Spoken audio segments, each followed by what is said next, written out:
Hey everyone and welcome to this video on BoardMaster rule. So this video is very important for all the aspirants who are preparing for the banking exams.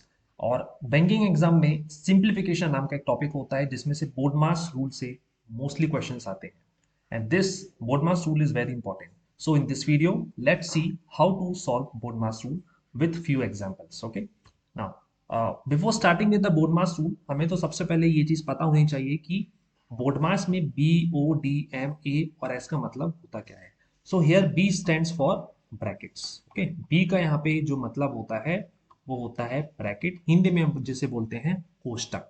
अब bracket भी यहाँ पे हमारे पास three types के होते हैं. सबसे जो पहला ब्रैकेट होता है इसे हम बोलते हैं स्मॉल ब्रैकेट.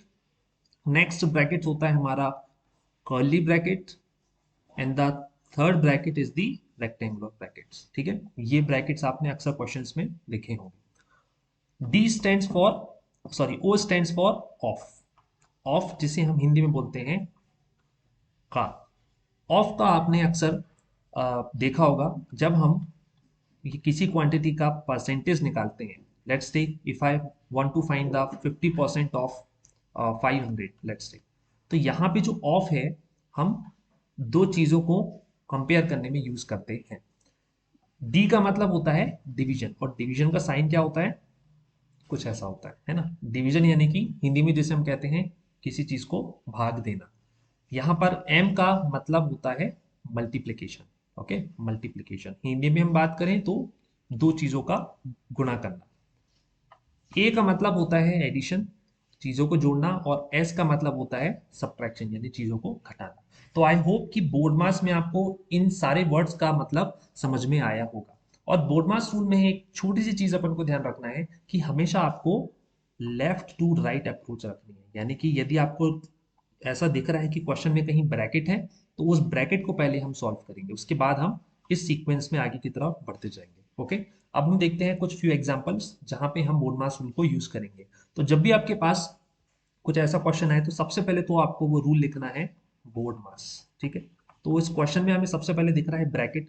तो ब्रैकेट के अंदर आपको ये तीन टर्म्स दिख रहे हैं और यहाँ पे दो आपको मैथमेटिकल ऑपरेटर्स दिख रहे हैं. एक दिख रहा है मल्टीप्लीकेशन का, एक दिख रहा है सब्ट्रैक्शन का. तो ब्रैकेट के अंदर सबसे पहले अपन को मल्टीप्लाई दिख रहा है, तो पहले हम 26 और 14 को यहाँ पर मल्टीप्लाई करेंगे. तो when we multiply 26 and 14 we get 364 minus 7 whole divided by 21. इस क्वेश्चन मार्क की जगह में कुछ समय के लिए x ले लेता हूँ. ओके, अब इस 364 से हम 7 को सब्ट्रैक्ट करेंगे तो ये हो जाएगा 357 divided by 21 equals to x. Okay, अब 357 डिवाइडेड बाय 21 इसको हम लिख सकते हैं 357 अपॉन 21. ओके, यदि एक क्वांटिटी डिवाइड होती है किसी दूसरी क्वांटिटी से तो हम इसको a अपॉन बी के फॉर्म में भी लिख सकते हैं जैसे कि मैंने इसको लिखा है. ठीक है, अब हम इस 357 को 21 से सॉल्व करेंगे तो ये 21 से पूरा का पूरा जाएगा 17 टाइम्स. तो यहाँ पे जो x का वैल्यू होगा वो 17 होगा. Alright, now moving to the next question. 6561 divided by 9 divided by 81. अब क्योंकि यहाँ पे कोई भी ब्रैकेट नहीं है, कोई भी डिवीजन नहीं है, सॉरी डिवीजन है, मल्टीप्लिकेशन है, एडिशन भी नहीं है, सब्ट्रैक्शन भी नहीं है, तो यहाँ पे हम सबसे पहले ब्रैकेट से दो टर्म्स की सबसे पहले क्या कर लेते हैं, ग्रुपिंग कर लेते हैं. So let's group these two terms. Okay, तो 6561 divided by 9 bracket close divided by 81. तो पहले मैं 6561 को 9 से डिवाइड करता हूँ. तो 6561 divided by 9 divided by 81. Okay, तो हम इस 6561 को डिवाइड करते हैं पहली बात 9 से, तो ये हमारा 729 टाइम्स कैंसिल आउट होगा डिवाइडेड बाय 81. फिर हम इस 729 डिवाइडेड बाय 81 को कुछ इस तरीके से भी लिख सकते हैं. ठीक है, और 81 की टेबल में 729 आता है, ये कितने टाइम्स, ये हो जाएगा हमारा पूरा का पूरा 9 टाइम्स. ठीक है, 81 9 729, तो यहाँ से जो x का वैल्यू हो जाएगा वो हो जाएगा 9. ओके, नेक्स्ट क्वेश्चन है 1496 divided by 34 equals to question mark plus 39.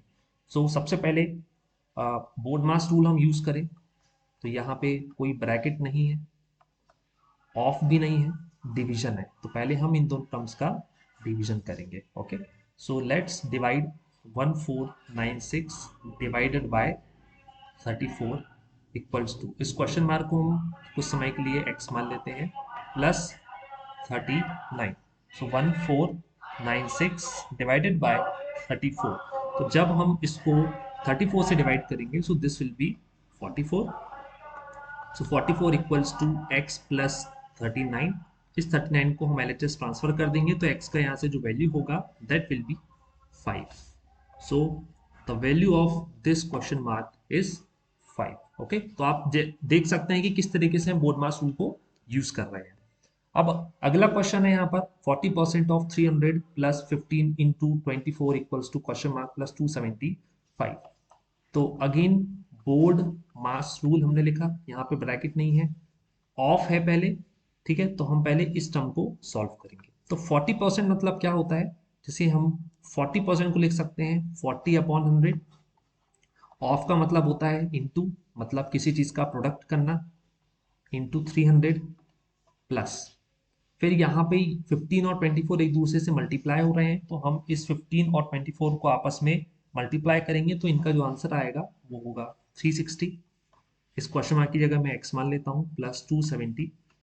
100 से ये 300 कैंसिल आउट हो जाएगा 3 टाइम्स, 40 को 3 से मल्टीप्लाई करेंगे तो इसका आंसर होगा 120 प्लस 360, और इस 275 को हम LHS भेज देंगे तो ये हो जाएगा माइनस 275 इक्वल्स टू x। अब 360 में हम 120 का ऐड करेंगे तो ये होगा 480, और 480 में से हम माइनस कर लेंगे 275 को, तो जो हमारा यहाँ से आंसर आने वाला है दैट इज 205। तो यहाँ पे जो क्वेश्चन मार्क का वैल्यू होगा that will be 205। Okay, so I hope कि इस वीडियो में आपको बोर्ड मास रूल क्लियर हुआ होगा, और नेक्स्ट वीडियो में हम लास्ट ईयर क्वेश्चंस जो कि सिंप्लीफिकेशन से पूछे गए हैं उस पर मैं वीडियो लेकर आऊंगा। So till then if you haven't subscribed the this channel, so do subscribe it to get the latest updates. Thank you.